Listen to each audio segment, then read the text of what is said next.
If one have a look at suppressing reactions, this happens when you, for example, react to another's words or statements.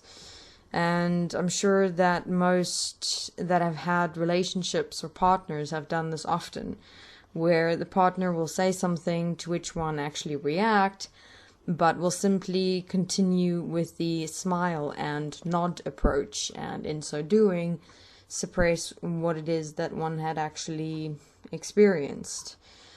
We predominantly also actually learn this within the parent-child relationship, where as children, we don't develop effective communication skills with ourselves and others.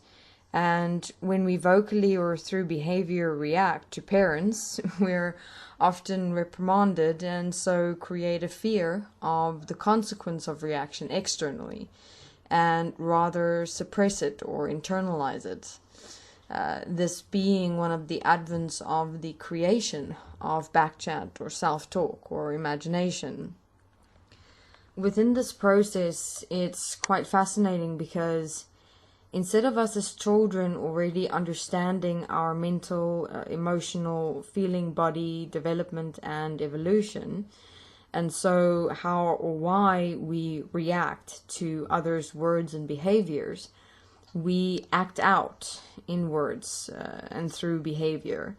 Then those words and behaviors is suppressed by the parents in some way or another.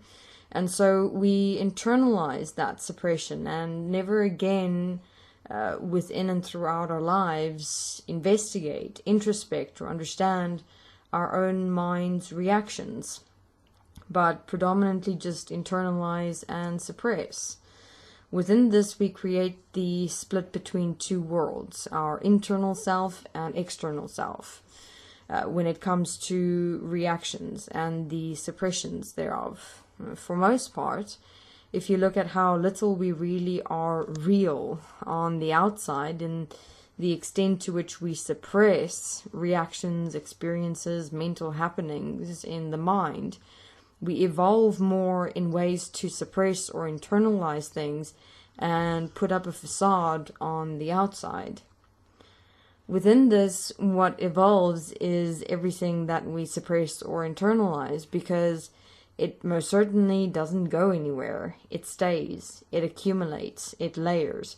And this is how one's nastiness or spitefulness or revenge as internalized or suppressed reactions can escalate in the mind to the point where one day you can imagine something towards someone because of a reaction you had with him that you internalized or suppressed, and be absolutely shocked at what you can come up with in your mind, when all the while it escalated or progressed over time. Now, we're not saying that you must react.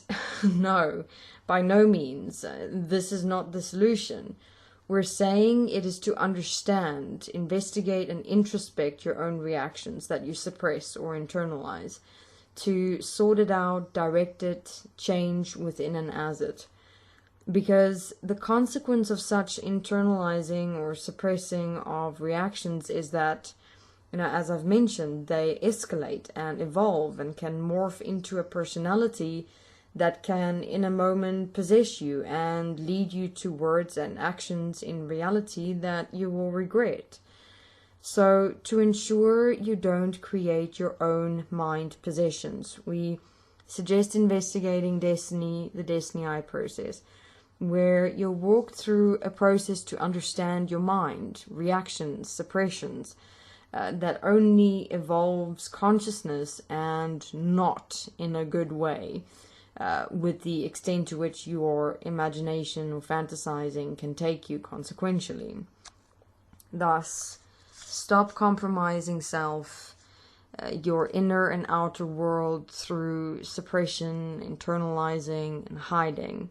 Investigate, introspect, and understand, and so change so that your life isn't controlled by reactions or suppressions and imagination, but that you can, in every moment of breath, stand in stability and responsibility and direct a moment in common sense rather than reaction and consequence.